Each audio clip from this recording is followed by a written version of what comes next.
오늘 본문 말씀은 이스라엘이 블레셋과의 전쟁을 다루고 있습니다. 읽진 않았지만 1절부터 4절까지는 블레셋과의 1차 전투를 다루고 있습니다. 이스라엘은 1차 전투에서 패하였습니다.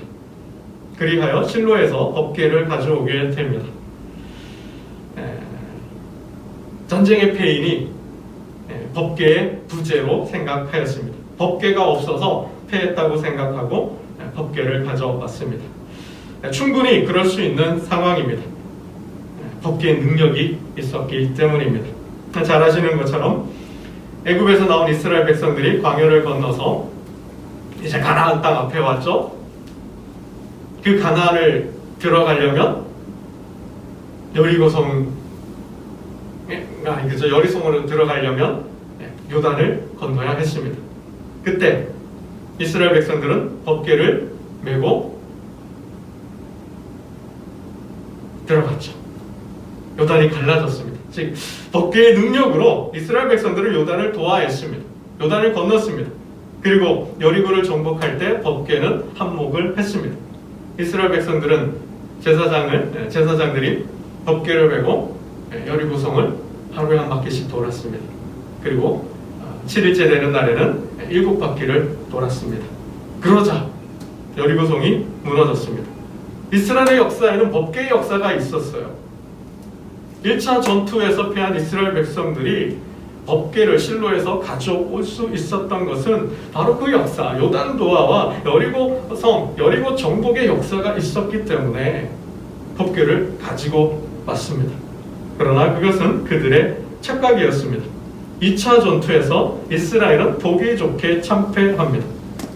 마지막 11절을 보면 법궤마저 빼앗겨버렸습니다. 우리 10절 말씀을 한번 보겠습니다. 실로에서 법궤를 전투 현장으로까지 가져왔는데도 불구하고 보기 좋게 패하였는데요. 10절 말씀을 한번 보겠습니다. 10절입니다. 함께 봅니다. 시작. 블레셋 사람들이 쳤더니 이스라엘이 패하여 각기 장막으로 도망하였고 살육이 심히 커서 이스라엘 보병에 엎드러진 자가 3만 명이었으며 졌어요. 도망하였습니다. 많은 사람이 죽었대요. 이스라엘 보병 3만 명이 죽었다고 합니다. 그리고는 11절에 보면 그 법궤까지 빼앗기고 그 법궤를 가지고 온 엘리의 제사장 두 아들 홈누와 빈누아스도 죽임을 당하였다고 합니다. 무엇이 문제입니까? 법궤로 요단을 도하했어요. 법궤를 앞세워서 여리고를 정복했어요. 법궤는 능력이 있었습니다. 법궤는 하나님의 말씀이잖아요. 하나님의 언약궤잖아요. 그런 능력의 법궤가 전투 현장에 도착했는데 그리고 싸웠는데 졌다라는 것입니다. 무엇이 문제입니까? 무엇이 잘못된 것입니까? 그때와 지금이 무엇이 다른 거죠?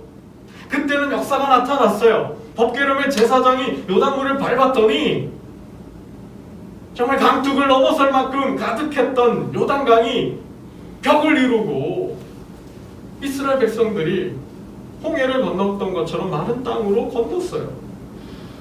정말 그 법궤를 메고 여리고성을 돌았더니 그리고 고함을 질렀더니 여리고 성벽이 무너졌어요. 그때는 능력이 나타났어요. 하나님의 역사가 있었어요. 그래서 승리했어요. 그런데 오늘 본문은 블레셋과의 싸움에서 졌단 말이죠. 도대체 무엇이 잘못된 것일까요? 무엇이 문제일까요? 하나님이 변덕쟁이일까요? 하나님이 심술쟁이인가요?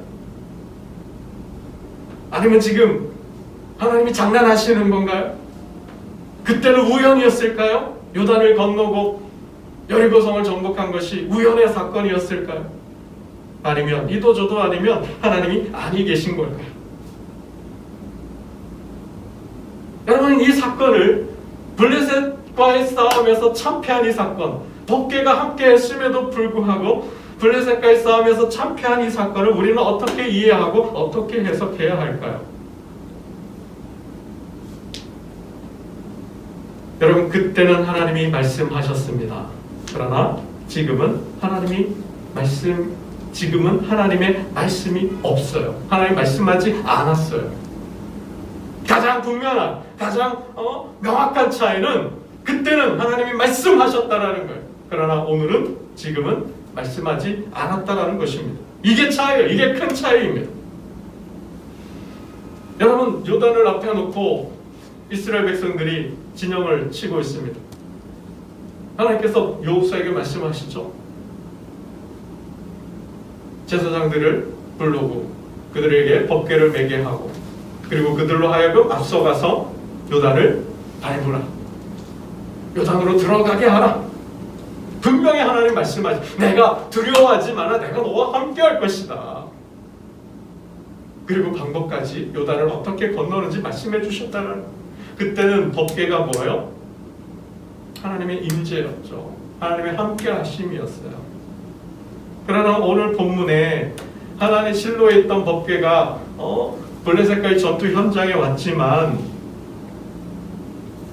그때 하나님은 뭐예요? 말씀하지 않았다라는 겁니다.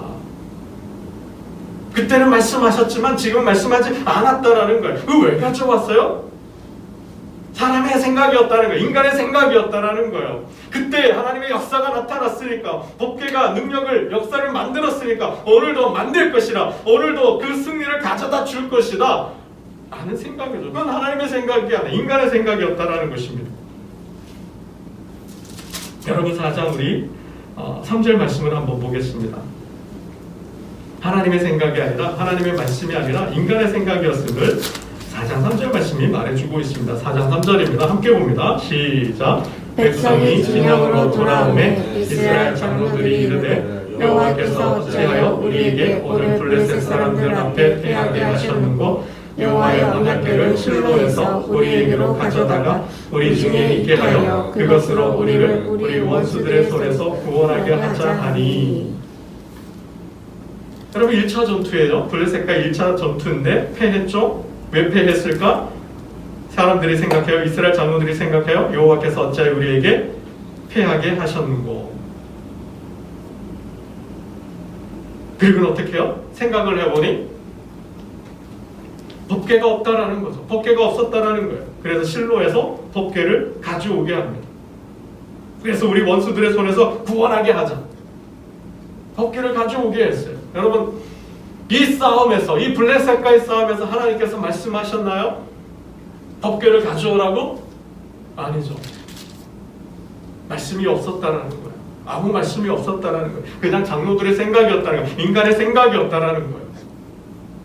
여러분, 이게 중요하다라는 거죠. 이게 중요하다라는 거예요. 그럼 한번 생각해 봐야죠. 그때는 법궤가 역사를 만들었어요. 능력이 나타났잖아요. 물이 갈라지고 성이 무너졌잖아요. 근데 왜 오늘은, 지금은 일어나지 않느냐라는 거예요. 그때는 하나님이 함께 하셨습니다. 아멘. 그러나 지금은 이들과 우리와 함께 하지 않는다라는 거예요. 요단을 건너기 전에 이스라엘 백성들은 하나님께 순종했어요. 하나님께 충성했어요. 하나님을 믿었어요. 어떻게 알아요? 여러분, 하나님의 병법이, 하나님의 말씀이 인간의 상식에 맞나요? 인간의 이성에 맞나요? 합리적이 않잖아요. 비합리적이잖아요. 어떻게 법궤를 메고 들어가면 물이 갈라져요. 근데 가잖아요. 뒤따라 가잖아요. 믿은 거죠. 어떻게 법궤를 돌고 법궤를 메고 성을 돌고 고함을 치면 어떻게 성이 무너져요? 세상에 그런 일이 어디에 있어요? 어떻게 일어나요? 근데 믿었잖아요. 순종하고 가잖아요. 그러니 하나님이 함께 하신 거예요. 거기에 계신 거예요. 그러나 본문의 이스라엘 상황에는 하나님이 함께 하시나요? 함께 하지 않아요. 계시지 않아요. 그곳에 하나님이 안 계신 거예요. 어떻게 알아요? 여러분, 3장 1절이죠. 3장 1절 말씀을 한번 보겠습니다. 멀리 있지 않죠? 3장 1절을 봅니다. 지금 사사시대, 사무엘이 있던 시대의 상황, 영적인 신앙적 상황을 말해주고 있습니다. 3장 1절 함께 봅니다. 시작. 아이 사무엘이 엘리 앞에서 여호와를 섬길 때에는 여호와의 말씀이 희귀하여 이상이 흔히 보이지 않았더라.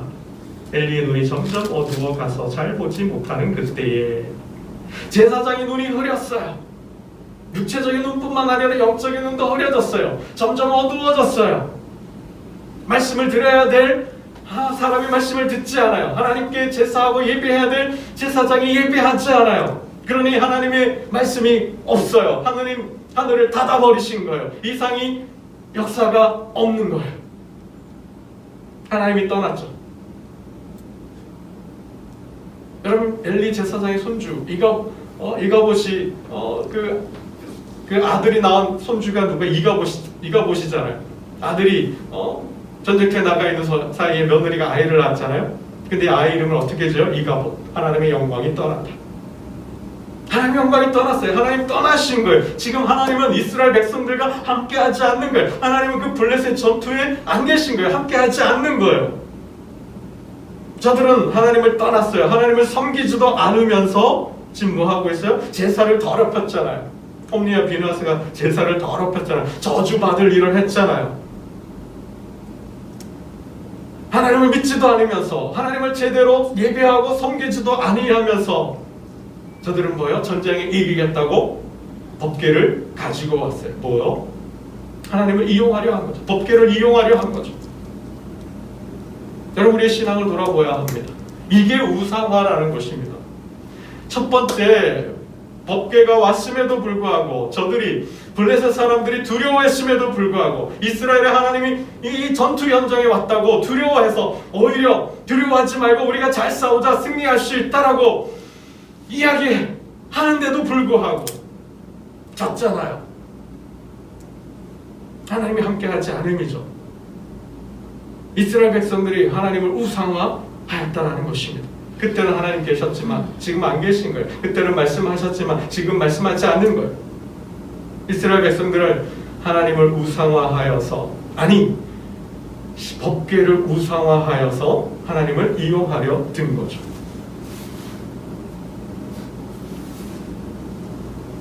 여러분, 우리 신앙의 우상화를 조심해야 합니다. 신앙의 미신화를 조심해야 합니다. 여러분, 하나님 분명히 말씀하셨어요. 신명기 모세를 통하여서 약속의 땅 가나안을 앞에 놓고 하나님 모세를 통하여 말씀하십니다. 너희가 가나안 땅에 들어가거든, 약속의 땅에 들어가거든 우상을 숭배하지 말아라. 그게 시내산 언약이잖아요. 너희가 시내산에서 나를 만났는데 나의 모습을 보았느냐? 나의 형상을 보았느냐? 나의 형체를 보았느냐? 그러니 우상을, 상을 만들지 말라는 거예요. 너희 자신을 위하여, 자기를 위하여 상을 만들지 말라 그랬어요. 하늘에 있는 것이나 땅에 있는 것이나 바다에 있는 것이나 그 어떠한 것으로도, 무엇으로도, 어떠한 형상으로도 형상을 만들지 말라 말씀하셨어요. 세상 그 무엇과도, 세상 그 어떠한 것과도 하나님 자신과 동일시하지 말라 그런 거예요. 하나님은 하나님이시지 하나님은 세상의 그 무엇과 동일시 일체화, 형체화, 형상화 할 수 없다라는 거예요.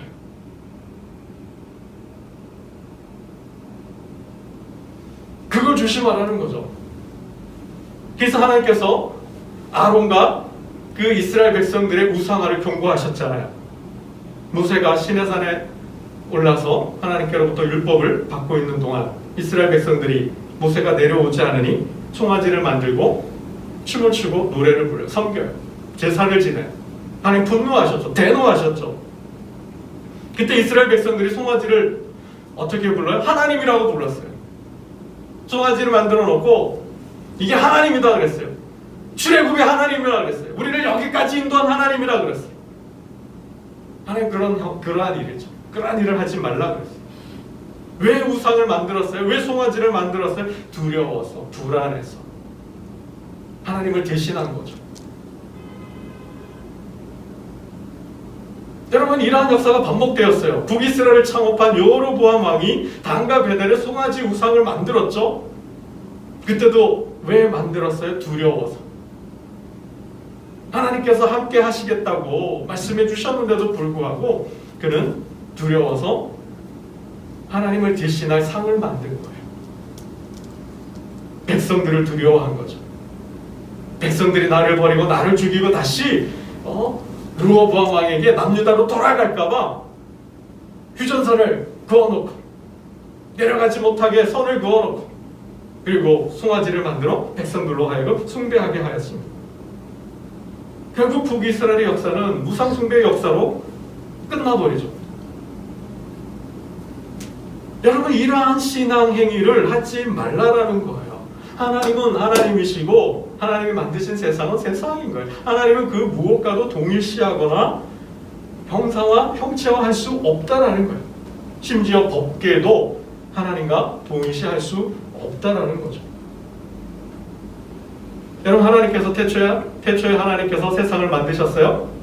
하나님께서 세상을 만들었다고 세상이 신이 되나요? 신이 될 수 있나요?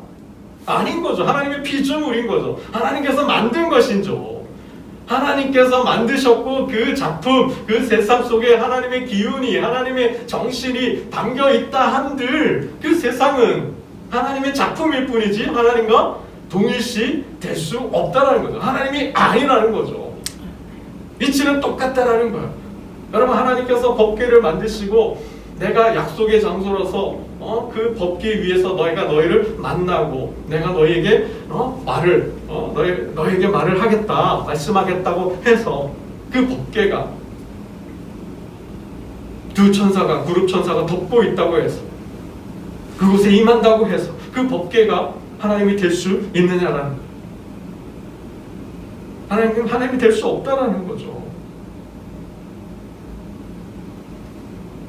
여러분, 광야의 이스라엘 백성들이 길이 없다고 원망하고 불평하다가 하나님께서 불뱀을 보냈어요.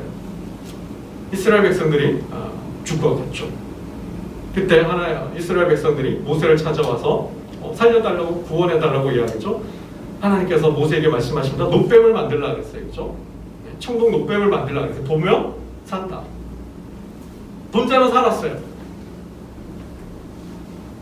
근데 그 이후로 이스라엘 백성들이 그 청동 놋뱀을 숭배해 왔다라는 거예요. 여러분, 청동 놋뱀이 하나님인가요?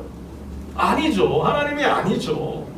당시 이스라엘 백성들을 불뱀으로부터 건져내고 하나님을 신뢰하고 믿게 하고자 하나님께서 그냥 보여주신 하나의 사건, 하나의 역사일 뿐이에요. 그건 하나님이 아니죠. 하나님의 위대하심과 하나님의 전능하심을, 하나님의 그 크신 능력을, 위엄을 보여주는 하나의 수단에 불과한 거죠. 도구에 불과한 거죠. 그게 하나님이 될 수는 없잖아요. 그걸 예배한다고 하나님을 예배하는 건가요? 아니라는 거예요. 여러분, 이걸 조심하셔야 한다는 거죠. 결국 히스기야 왕 때 그 청동 놋뱀을 제거해버립니다. 처단합니다. 히스기야 왕이. 그러니까 그때까지 이스라엘 백성들은 이 청동 놋뱀을 숭상해왔던 것입니다. 여러분, 하나님은 신앙의 우상화를 금지하셨어요. 1계명이 뭡니까? 나 외 다른 신을 숭배하지 말라. 2계명이 뭐예요? 우상을 만들지 말라잖아요. 자기를 위하여, 너희 자신을 위하여, 두렵다고 해서, 무섭다고 해서, 아니면 다산과 풍요를 기원하기 위하여, 아니면 너희들의 미래를, 운명을 점치기 위하여 어떤 식으로든 어떤 형태로든 상을 만들어 놓고 그 상을 예배하는, 제사하는 행위를 하지 말라고 말씀하신 거죠.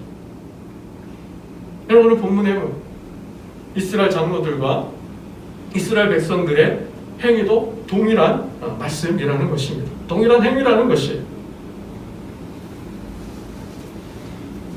여러분, 우상화의 예를 하나 들어보겠습니다. 십자가는 예수 기독교의 상징이죠. 하나님의 사랑과 하나님의 뜻의 상징이에요. 여러분, 그 십자가 목걸이를 하고 다닌다고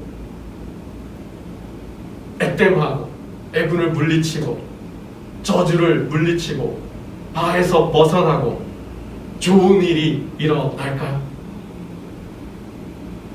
십자가 목걸이를 목에 메고 다닌다고, 십자가를 손에 두른다고, 그 십자가를 몸에 지니고 다닌다고 능력이 나타나고 기적이 나타나냐라는 거예요. 그걸 하고 다니면 병든 자가 병이 나아서 건강해지고 가난했던 자가 그 십자가로 인하여서 부자가 되고 그 십자가를 가지고 다니면 모든 화도 맞고 나쁜 일도 좋은 일로 바뀌는 그러한 능력이 있는 십자가냐고요. 십자가 목걸이가, 액세서리 목걸이가.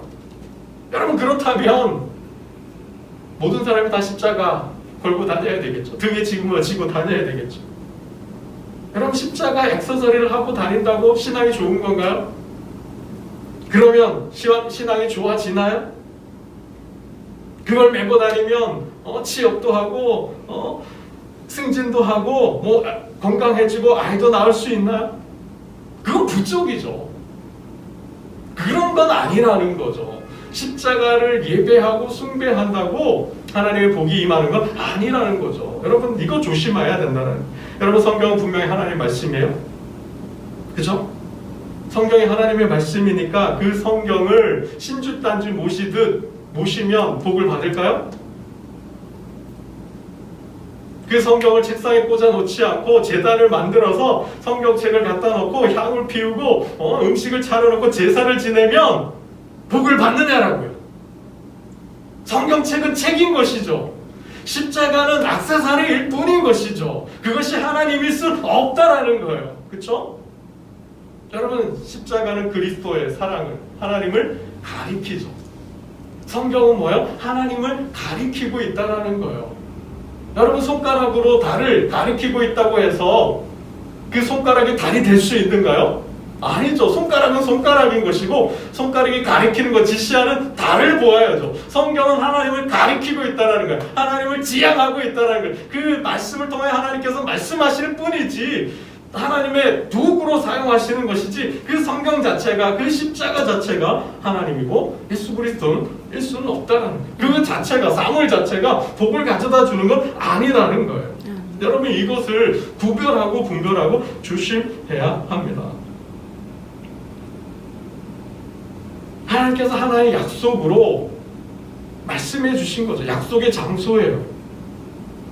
하나님을 대리하는 대리물이고 대용품일 뿐이지 그것 자체가 하나님이 될 수 없다라는 거죠. 그거를 섬기고 숭배하고 우상화하고 미신화한다고 해서 마치 점쟁이가 점을 보고 부적을 써주고 구슬하는 것을 통해서 그죠, 화를 면하고 복을 받는 것처럼 하나님의 역사가 일어난 그곳, 그 장소, 성비, 그죠? 그리스도의 피를 담았던 컵, 그리스도가 달렸던 그 십자가, 나무조각, 예수님이 입었던 옷, 그것을 소유하고 지니고 있다고 해가지고 내가 구원받아요?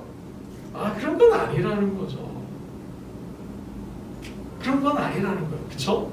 그런 거에 현혹되지 말라라는 것입니다. 그러나 우리는 법계는 정말 하나님의 함께 하심이고 하나님의 임하심이고 하나님의 현현 장소임을 우리는 부인할 수는 없어요. 우리는 하나님을 만나려면, 제사하려면, 예배하려면 그곳으로 나아가야 되는 건 분명해요. 그러나 그것이 하나님일 수는 없다는 거죠. 이걸 조심해야 되고, 두 번째는 뭐예요? 이스라엘 백성들이 뭘 착각하고 있어요? 그들은 하나님을 지금 진정으로 예배하지 않잖아요. 진정으로 하나님의 말씀을 드리려고 하는 마음이 없잖아요. 믿음이 없잖아요. 그런데 고난이 오니까, 전쟁이 오니까, 전쟁이 지니까 다급하고 급한 마음에 부랴부랴 하나님께 나아가고 있는 거죠. 법계를 이용하려고 하는 거죠.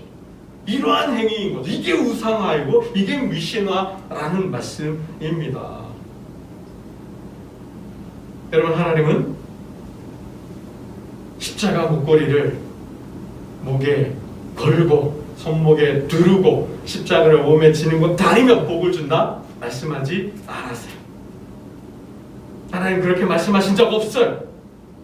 하나님은 위기가 왔을 때, 고난이 왔을 때, 뭔가 마음이 약해졌을 때 하나님 뭐 하라 하셔요? 기도하라 하셨죠.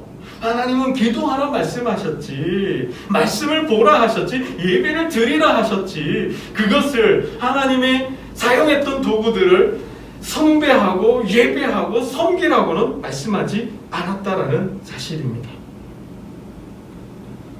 여러분, 말씀을 맺겠습니다. 사사시대 기드온이 미디안과의 전쟁에서 승리하고 군사들이 노력했던 전리품으로 에봇을 만들었어요.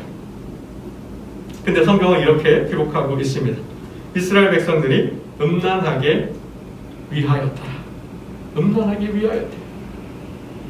전쟁에서 승리하고 거두어온 그 전리품으로 무려 20kg이나 되는 금을 들여서 에봇을 만들었더니 그것을 자신의 집에 가져다 놓았더니 사람들이 그걸 숭배했다는 거예요. 그것을 섬겼다는 거예요. 결국 어떻게 됩니까? 결국 기드온이 죽자 이스라엘은 다시 이방인의 손에 넘겨가고 압제를 당하고 종살이를 하게 됩니다. 여러분, 하나님은 성경을 통하여 만날 수 있습니다. 하나님은 말씀 속에 계시고 말씀을 통해 말씀하셔요. 그리고 하나님은 저와 여러분의 모든 삶 속에 역사하십니다. 그렇다고 하나님이 현현하시고 역사하셨던 그곳이 예배의 대상, 숭배의 대상으로 만들어서는 결단코 안 됩니다. 그리고 우리의 마음, 우리의 신앙을 점검하셔야 됩니다. 우리의 마음이 하나님께로 향하고 있을 때 이스라엘 백성들이 믿고 순종하고 말씀하신 대로 나아갔을 때 요단이 갈라졌고 여리고성이 무너졌듯이 항상 우리의 마음이, 우리의 신앙이 하나님께로 향할 때 하나님의 역사는 나타나는 줄로 믿습니다. 기도드리겠습니다. 하나님 아버지,